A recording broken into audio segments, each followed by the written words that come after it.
Bakit po canceled yung pagdinig bukas? Mga nag-confirm na pupunta raw po si former president. Tapos, with the cancellation of the hearing, may mga posts po kasi online saying na baka naduwag daw yung Quadcom. Kung wala naman talagang direct statement ang ating former president na darating siya, tingin namin propaganda lang yung lumalabas ngayon. Hindi ho namin pinakikinggan yung mga vloggers kasi wala naman nung sinabing tama yan, kundi tirahin lang itong si Dan Fernandez. Interview them all first. Tingnan namin, sino ba yung yung mas credible doon? Yung the Quadcom chairs are already contemplating since last week to move the scheduled Wednesday Quadcom hearing, no? For several reasons. First reason, yung aming mga if you recall, no, lagi namin sinasabi kapag may mga witnesses, we want them to execute affidavits. Number two, even if they have executed their affidavits, we will have to vet them, no. Meron pong legal team ina-assist ang Quadcom to interview yung aming mga because marami po ang gustong magsalita. Marami po ang gustong magbigay ng testimonya. Ang aming pong palagay, kailangan aralin namin, no? Kung sino ho yung aming iharap dun sa usapin ng EJK, dun sa usapin ng drugs, at syempre dun din sa usapin ng Pogo. Now, because of the several witnesses who wanted to give their testimony before the Quadcom, we decided that we should maybe interview them all first. Tingnan namin, sino ba yung yung mas credible doon? And it will take a lot of time, no, para sa amin. So we decided that before we set this meeting, again, no, kailangan kumpirmado na kung sino yung ating ihaharap. Sino yung mga witnesses na pwedeng magbigay ng kanilang salaysay na ika nga ay may credibility. Kasi gaya nung sinasabi ko sa inyo noon, marami hong gustong tumistigo. In fact, umabot pa kami sa punto na yung isang gustong tumistigo, pagkatapos siya magbigay ng kanyang affidavit, ay umabot kami sa punto na kailangan pa naming ipasuri siya sa psychiatrist, no? Ipasuri siya through a polygraph test sa Camp Crame, no?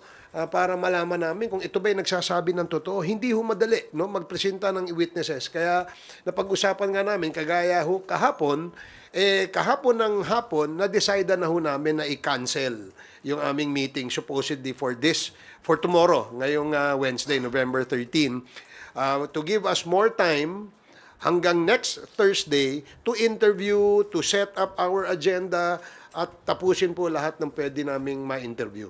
That is the reason why we had to cancel. Actually, 2 days ago, nag-decide na kami dyan eh. A week ago pa, pinag-uusapan na natin, Chairman.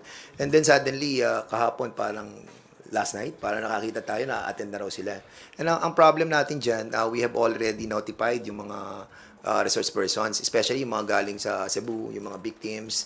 And at the same time, meron po kami binibet na galing sa Isabela and I think one also from the north. And suddenly, naka-receive tayo ng mga ganong pronouncement that he will be attending. But of course, hindi pa naman po yun official na galing po sa former president that he will be attending on tomorrow's hearing.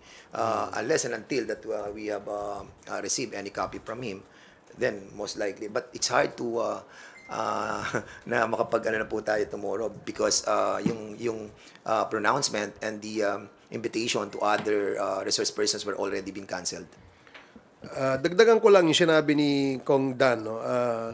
Kahapon pa na-cancel na namin yung aming hearing eh. At 6:30 p.m., the Quadcom chairs have already informed the Secretariat to send out notices to all our members and to all our invited resource persons na hindi po natin matutuloy yung ating hearing ngayong Wednesday, no? At all these notices via email, via digital and Viber notices, pinadala na ho yan kahapon pa lang. And wala ho kaming wala ho kaming confirmation pa kung sino yung a-attend eh. Wala naman ho nagsabi sa amin na may a-attend na sa Wednesday because as early as yesterday, we have already sent out cancellation notices. Kaya wala namang nagulat lang kami ngayon na meron palang gustong umattend, no? welcome naman po yan sa atin. Kaya lang, na-cancel na po natin. And just to let everybody know that we have already postponed it for November 21st, Thursday next week. So lahat po ng inimbitahan namin na kinancel namin, ay iimbitahan ho namin ulit. Nang sa ganun, mahaba-haba ho yung inyong preparasyon, mahaba-haba yung inyong oras para maka-attend dito sa aming Quadcom hearing sa next. Mr. Chairman, baka iniisip ko rin during the time that we have discussed that on Sunday, I think we finalized on Sunday. Baka may mga chairman na mole doon sa pag-uusap natin. Just kidding. Pero we already decided last Sunday pa po at pinormalize lang po namin yan kahapon. And that's the reason why we already have a meeting yesterday. Unfortunately, may mga gantong issue na darating daw po. And I think it's hard for us to really send invitation again to those who have been canceled resource persons. And kung wala naman talagang kung wala naman talagang direct statement ang ating former president na darating siya, tingin namin propaganda lang yung lumalabas ngayon sa internet, no, sa social media na darating siya. Kasi gusto rin naming dumating siya dahil pinagbantaan nga niya yung mga congressmen na sinasabi niya, sisipain daw niya, wala namang virtual kick. 'Di ba? So, mas maganda sana dumating siya dahil willing naman si Chairman Dan na magpasipa sa former president. Virtual kick. Tsaka napakahirap naman po kung na-cancel ng isang committee hearing. Para mag-imbita ka na naman, you need at least 3-day notice sa mga i-invite ninyo. So, masyado na pong short yung ilang oras. In fact, yung mga naging reason kung bakit po kami nag-issue ng subpoena for the second time, na-reissue po namin because we are following our rules dito po sa House. Sir, yung si Attorney Panelo kasi yung isa sa mga nag-confirm na pupunta raw po si former president. Tapos, with the cancellation of the hearing, may mga posts po kasi online saying na baka naduwag daw yung Quadcom. Alam mo, unang-una, hindi naman si Attorney Panelo inimbitahan namin. Di ba? It was the former president ng aming inimbitahan. And we were informed that the lawyer or the counsel of the former president, where we also received letters from the law office of Attorney Delgra. Yun lang yung hinihintay namin na information. So kung social media, wala akong pupunta. Kung nagtatawag kayo ng mga vloggers, parang disrespect yan sa atin dito sa sistema ng ating imbitasyon. Do not invite in the social media. Kung gusto nyo, sumagot kayo, sulatan nyo kami. Diba? Sulatan nyo kami kung kayo ay pupunta. Hindi yung sa social media kayo magsasalita. Of course, we appreciate the fact that pupunta ang ating dating Pangulo dahil yun naman po ang request ng ating mga kasamahan sa Quadcom, no? Na magkaroon ng talakayan, magkaroon ng palitan ng idea tungkol dito sa usapin sa EJK at usapin sa drugs, no? Na kung saan ay centerpiece ng kampanya ng ating dating administrasyon. Kaya nga gusto sana nating marinig mismo mula sa ating dating Pangulo kung ano yung mga kasagutan na kanyang ibibigay dun sa mga tanong na pinaghandaan ng ating mga Quadcom members. So, wag po nating I noticed also that there are several comments from the vloggers of I don't know which camp is that, no? Saying na wala pong naduduwag dito. Ganito ho, para ho malinaw. Sa 21 meron kaming hearing. Yan ho, punta ho tayo dito. Pagkatapos ng 21, let us know kung kailan kayo pwede. Because we will schedule another Quadcom hearing on the date convenient for you, on the date na gusto ninyo, para ho mailatag natin ng maayos ang ating imbitasyon. And reminder also as well, Mr. Chairman, as what Chairman Chu mentioned a while ago, that there is a 3-day ruling that are being followed by the committee. So kailangan po ma-inform din po kami officially wag po sana sa social media para at least lahat. Kasi pag social media, you can always deny it, di ba? Pwede kang hindi pumunta, tapos sasabihin, hindi naman formal yon. But of course, kapag ginawa po nating official ang lahat, then resibo po yan. So I hope that prior to November 21 hearing, somebody or the lawyer of the former president will write the committee for his attendance. Maraming salamat po. Sir, clarification lang. At this point in time, walang natatanggap na kahit written or digital communication from the camp of former President Duterte na dadalos sana dapat sila bukas? Wala po kami natatanggap hanggang sa ngayon. Ang nakikita lang namin yung mga vloggers. So, hindi ho namin pinakikinggan yung mga vloggers kasi wala naman nung sinabing tama yan kundi tirahin lang itong si Dan Fernandez eh. Kaya yun ho ang aming we wrote to them inviting them. Then we also gave them a notice of cancellation via email, via Viber text messages, and all other forms of communication. Yun lang ho ang iniintay namin. Kung meron hong letter sa amin, wala ho kami natatanggap. At dahil nga po, nung Monday pa, bago po sinabing pupunta si former President sa hearing, sinabi ho yun, na-cancel na namin eh. Di ba? Na-cancel na ho. Bigla hong nasabing pupunta. Hindi naman ho ganun ang proseso. Di ba? Ang proseso, may imbitasyon kami at hinihintay namin yung reply. But even prior to the reply to our invitation, ay na-cancel na po namin. Kasi nga po, sa nabanggit kong rason kanina kung bakit po namin kinancel. Thank you, sirs. Thank you. Next questions from Marian Enriquez of TV5. Okay, Bibian Gulia from ABS-CBN. Actually, yung clarification ko yun lang din, sir. So, bali, 2 letters lang po yung na-receive ng Quadcom from the camp of the former president. The first one was yung before the November 1st, and the second one was declining the invitation. Wala na pong ibang communication na na-receive po. Hindi, ganito po yan. Since the start of the Quadcom hearings, invitation has already been extended to the former president and the 2 senators, incumbent senators. But there was no reply. And then we had a subsequent committee hearings of the Quad. There was no reply whether they will attend or not. Now, there was a press statement issued by the former president that he said wala siya natatanggap na invitation. That's why we had to send again another invitation for our October 22 committee Quadcom hearing. At the following day, we already received a letter coming from his lawyer, si Atty. Delgra, saying that he needs to rest, the former president needs to rest, he has a lot of engagements, has been tired, and because we understood that the former president is already old, and we would like to give him the time to rest, so we accepted the cancellation. Then we sent again another letter, supposedly for the October, November 7 hearing. Then we received again another letter. Sinasabi na hindi siya pupunta because walang integridad ang Quadcom at na-prejudge na siya ni Congressman Dan Fernandez at ni Kong Benny Abante.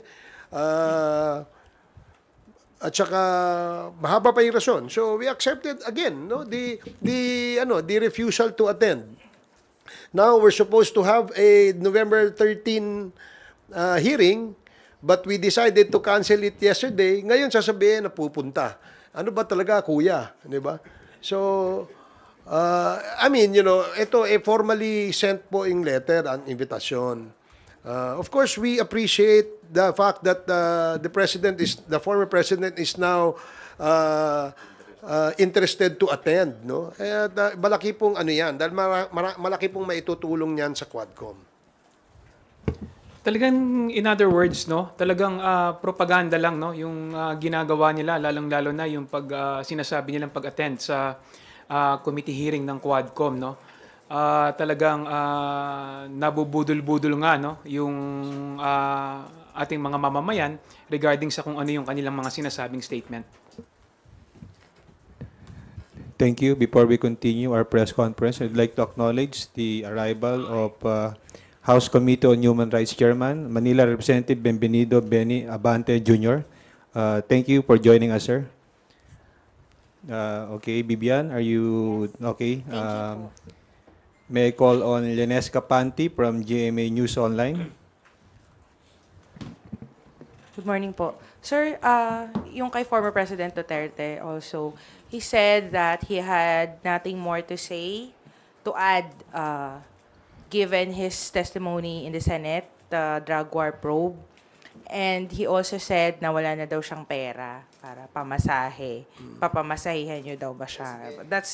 That's how he said it, na wala na daw siyang pera pamasahe. So how do you respond to this, na he has nothing to add more to what he said in the Senate? So do you agree with that? And yung second na wala daw siyang pamasahe papunta dito. Well, in fact, that was stated in the letter of Attorney Delgra. No? Sabi niya, he has nothing more to add, no? Dun sa Quadcom. Sinabi na daw niya lahat ng na gusto niyang sabihin sa ano. And of course, we took note of that. No? Pero nga, mas maganda nga sana na sa kagustuhan ng mga mayorya ng membro ng Quadcom na makaharap at matanong direkta ang ating Pangulo, dating Pangulo. So, I think if the President would welcome that, we will appreciate, no? Kapag siya nag-attend. Yun nga lang po, nagkaroon lamang po ng cancellation ngayong Wednesday because of the reasons I stated earlier at hindi dahil sa sinasabi ng mga vlogger. Wala hong hindi ho namin pinakikinggan yan. Nababasa-basa lang po natin yan. Kung sa mga pamasahe naman, nag-usap-usap ang mga chairman. Ang pinakamalaking ambag ay si Congressman Dan at gusto lamang malaman kung ilan sila, no, so that we can also accommodate at ma-arrange din po yung mga accommodation. And at the same time siguro we have to make it formal, no? I-formalize natin lahat kasi nga pag yung sa social media tayo nagsagutan, I think it will not be proper, no? At maliligaw po tayo. Especially yan, nagpo-pronounce sila that they will be attending. And it's not even coming from the president, di ba? So we are governed by the rule of law and we are governed by the rules of the committee. And I hope that kung talagang a-attend po ang presidente, now is the right time to notify the committee, especially November 21 pa naman yan, malayo pa, Thursday pa. So we have all the time, no, para i-prepare. Ang problem talaga, alam nyo, mahirap din naman po yung bukas maghihiring na po kami. Eh di somebody will accuse us that we are, kumbaga, binibreak namin yung own rules namin of the three-day notice. Kaya sana po, no, ibalik na po natin yung tamang proseso para nang sa ganun, we will be guided accordingly. Chairman Abante. Just lang sir, to add, yung sinabi niyang wala siyang pamasahe, it was a press conference. It was not a hindi siya galing sa vlogger. He had a press conference and he said na yun nga, wala daw siyang pamasahe. Well, nasagot na po ni Chairman Ace Barberson tungkol dito. So, we're willing to chip in kung talagang kinakailangan. No? If really the President wants to come. Hindi namin siya pipilitin, no, according to his condition, a health condition, o mental condition. Kami naman we would like the people to know that we have high respect for the former president, and we really want to to hear his side of the issue. Kahit na po marami siyang nasabi sa Senado,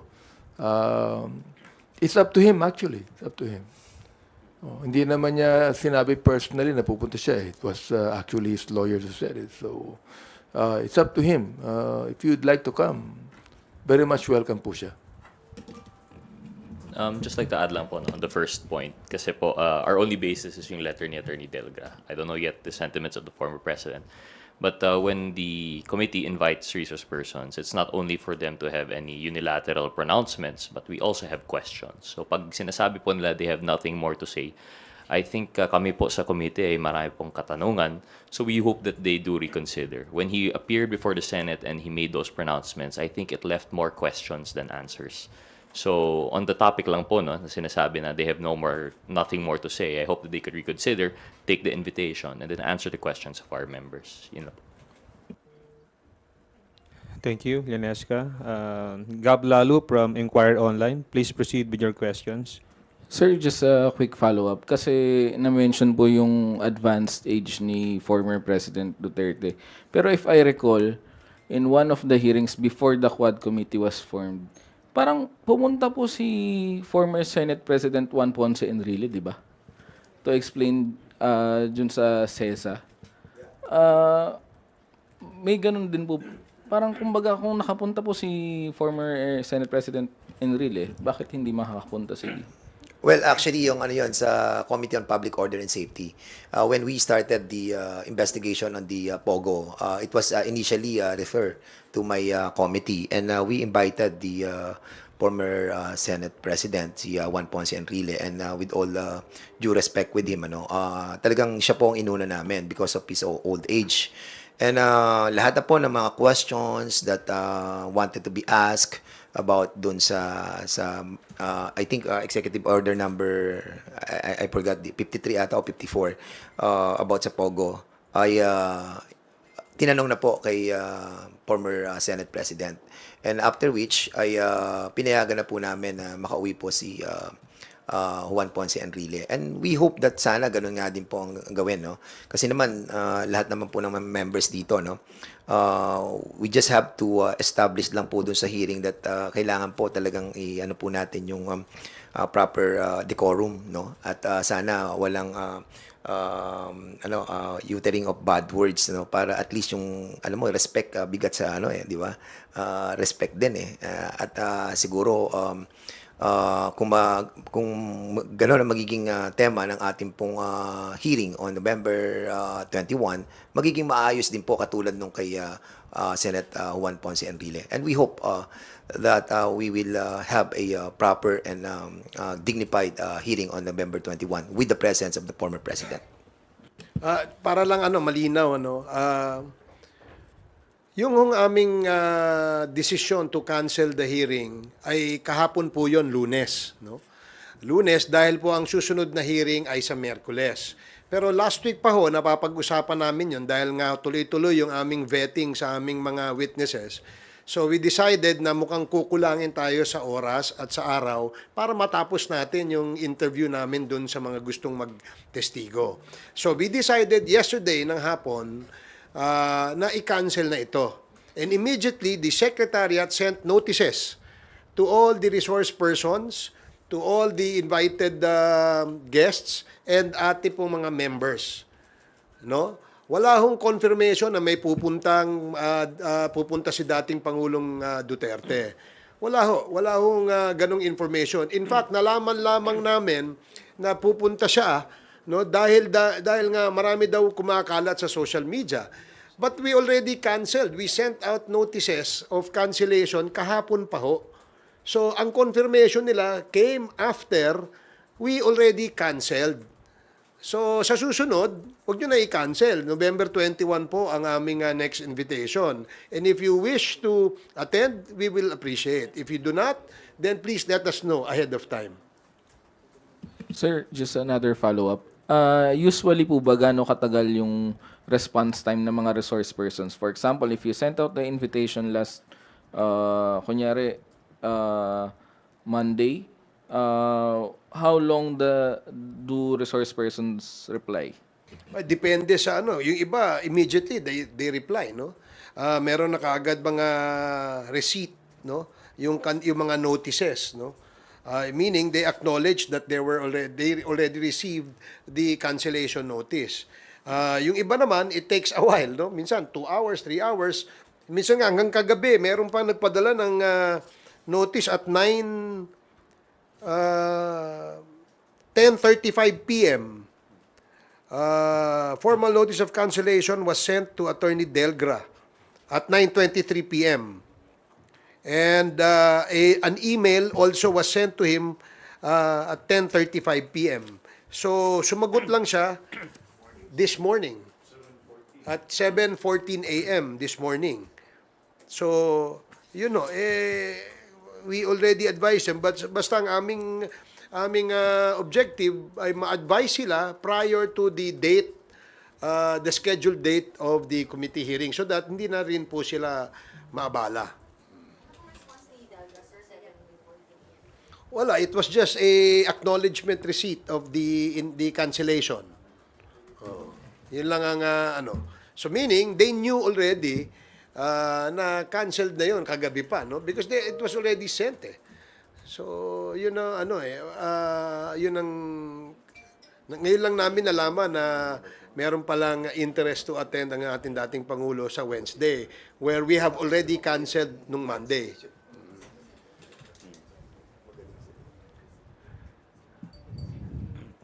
Okay ka na, Gab? Thank you. Are there any other related questions on Sorry. Quadcom? Hindi po ba masyadong late yung Monday night na finals or Monday afternoon na finalize tapos Tuesday, Wednesday po morning yung mismong hearing?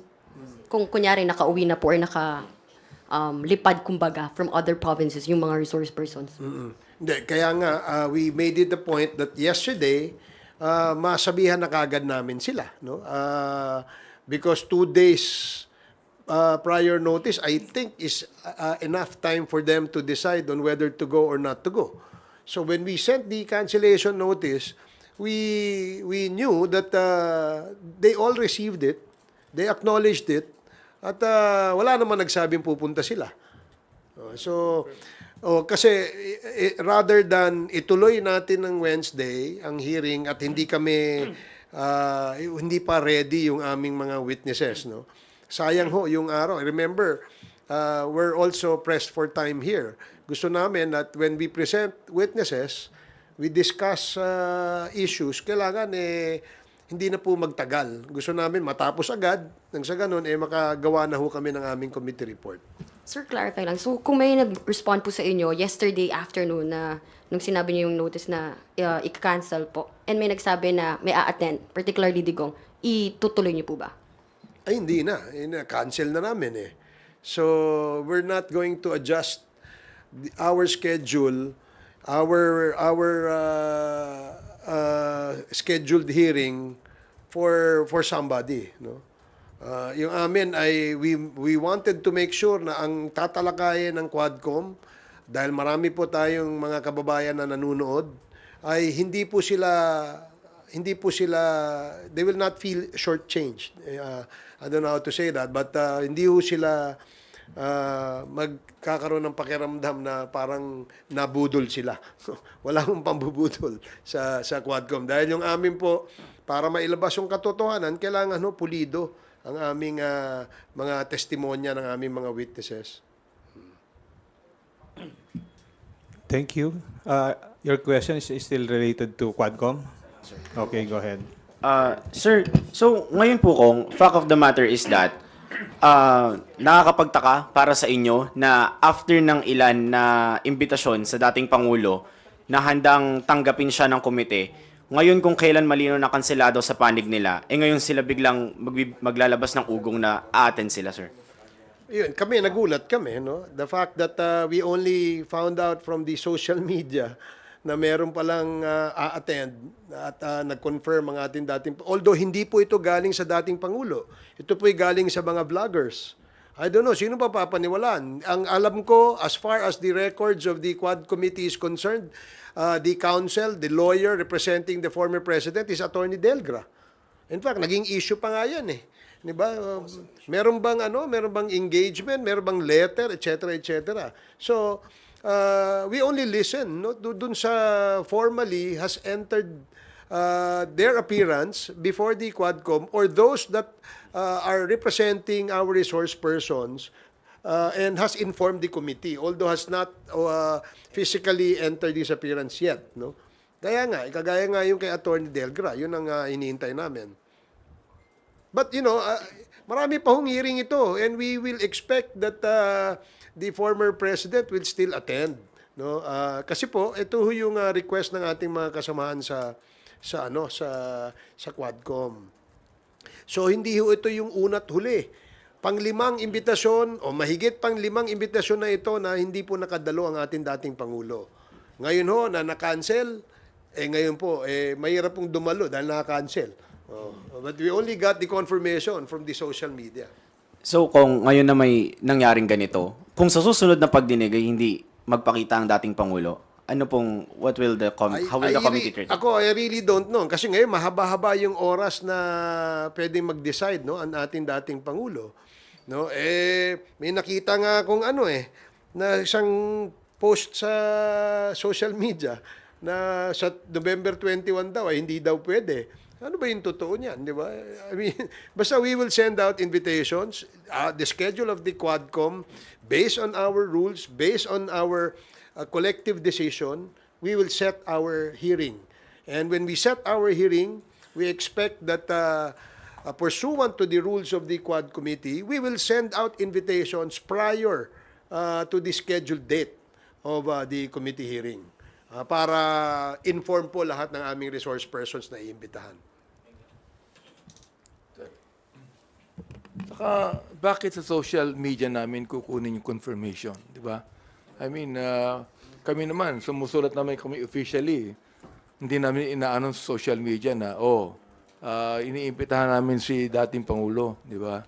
I mean, it's a personal letter to him, no? Ng Quadcom. So, ine-expect din po namin na yung lawyer niya, tatawagan din kami, sabihin sa amin kung makaka-attend o hindi. In fact, nung nabasa ko yung reason kung bakit hindi makaka-attend ng Pangulo yung last invitation namin, akala ko talaga hindi na siya mag-attend sapagkat sinabi niya ron sa mga reason niya na hindi siya naniniwala ron sa aming investigasyon. Pangalawa, nasabi niya lahat dapat yan sabihin sa Senado. So, sa akin, I thought na talagang hindi na siya mag-attend because of those reasons. Thank you. Thank you, Earl. Go ahead, Rosalie Cos from UNTV. Almost same question with Marian kay Kong Barbers po. Kasi you said contemplating po last week pa kung itutuloy o hindi. And the invitation to former President was sent on November 11. If po na nag-confirm yung camp ni former President Duterte even before kayo mag-decide na i-cancel, you will push for the investigation and you will accommodate him kahit siya lang. Kung itutuloy namin? No, yung hearing hindi naman para lang kay former President But yung pong fact na nagbigay sila ng communication that he will attend even before mag-cancel po kayo. Well, kapag may confirmation ng ganyan, we will have to make do with the witnesses that we have already interviewed. Kaso wala naman kami nakuhang confirmation So we will not, that's why we decided yesterday that we had to cancel it. Kasi kung na-inform kami, maaaring natuloy namin yun. Di baling iilan lang yung aming witnesses para hindi ho tayo umabot ng madaling araw. Kasi I'm sure, abutin na naman ng 2:00 na madaling araw kung sakasakali. Actually, in addition to that, Chairman Ace and I were talking over the phone kanina, and I told him, pwede nating ituloy na si former President lang yung ating guest, resource person. But unfortunately, na-inform na yung mga resource person, like for example, yung mga victims na luluwas na naman dito. Siyempre, yung pamasahe nila, tapos yung accommodation as well. So, kanina, hindi pa naman final yung pag-uusap namin. But of course, after a while, na-confirm ko na hindi na rin natin talaga itutuloy because of the katulad ng sinabi ni Chairman Chua, meron din kasi talagang rules na nag-govern sa atin And we will be breaking our own rules at hindi magandang tignan yun. At kaya nga we decided na rin talaga na wag na ituloy. Kasi nga, ang premise din natin, ako ang premise ko rin naman, they will galvanize the situation that tayo yung umaatras doon sa pagdating niya. But as I've said, meron tayong sinusunod na rules dito, kaya dapat yun po yung sundin natin. At I hope that, ayan na naman, gano'n na naman November 21, meron pa naman November 28, meron pa naman December. So, I think we still have a lot of elbow room, para pag-usapan at yung i-formalize yung pagdating niya. Wag po tayong biglain, no? At kasi nga hindi naman po isang tao lang nag-iisip dito eh. We have so many members and we have so many chairmen and we have to decide collectively. Tingin niyo po ba tingin niyo po ba sinadya na kung kailan po kayo nag-decide na cancel na tsaka kung sila nag-express na po? Ako, sa tingin ko, sinadya yun. Kasi Sunday pa lang pinag-uusapan na to eh. Kaya nga, yun yung, ano nila, yung style eh, di ba? And to make it appear na tayo yung umaatras di sa ganitong klase ng invitation. Whereas we've been inviting him for so many hearings already. If I'm not mistaken, doon pa lang sa committee ng EJK, ng Human Rights, months ago pa yan, in-invite na po ni Chairman Abante. And they declined. And now, nag-hearing na po tayo, na-convene na yung Quadcom, we continually inviting the former president. Pero still, hindi pa rin po siya uma-attend. And now na nagkaroon po ng ganitong decision ng Quadcom to cancel it, then suddenly, saka sila appear. Magmumukha naman po kaming we're not following our own rules. Pangit po sa ating pong mga members. Dagdagan ko lang, no? Wala kasi namang formal confirmation na pupunta ang ating dating Pangulo. Sabi ko nga kanina, ito ay galing lamang doon sa mga vloggers, no? Na walang ginagawa kundi tirahin si Dan Fernandez.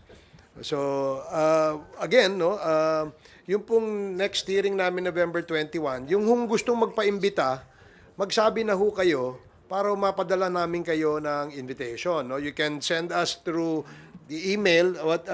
May I get the email number, Comsec? So I can, those who wants to be invited, marami ho mukhang marami nagsasalita sa social media gusto nyo maimbita, pipilitin ho namin na ma-accommodate kayo, no? Hindi ho namin mapapangako, pero yung mga, syempre yung mga hindi po namin ma-accommodate, pwede naman din po kayo pumunta, pero doon ho kayo sa reserved seat intended for guests. Pero as resource persons, meron hong reserved seat yan para sa aming resource persons. So kung gusto nyo maimbita, padala nyo ho kami ng sulat.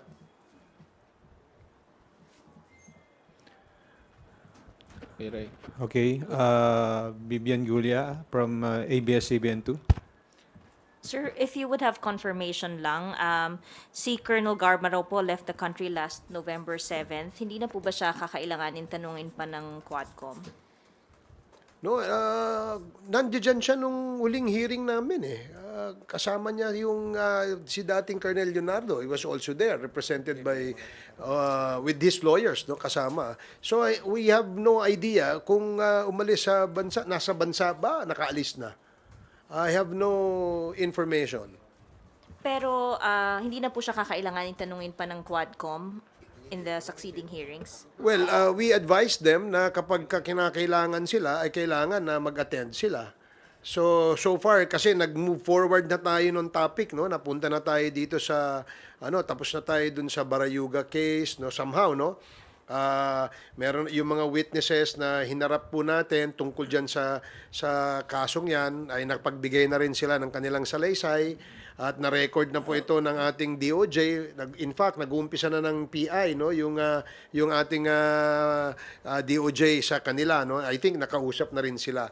So, if there are any other witness that will come out, and again, no, perhaps mention the names of these personalities, then we will have to invite them so that bigyan din sila ng pagkakataon na magkaharap sila, yung nag-aakusa at saka yung inaakusahan. Thank you po. Thank you. Here's the the email for those who wants to be invited. Please send your letters to quad.committee@house.gov.ph. So quad.committee@house.gov.ph. Yung gusto pong magpaimbita, sulatan niyo po si Congressman Abante.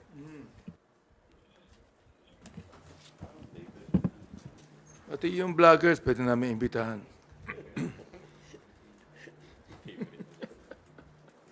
And also, no, just for the information of everybody, kasi naging issue yung cancellation, no, which should not be.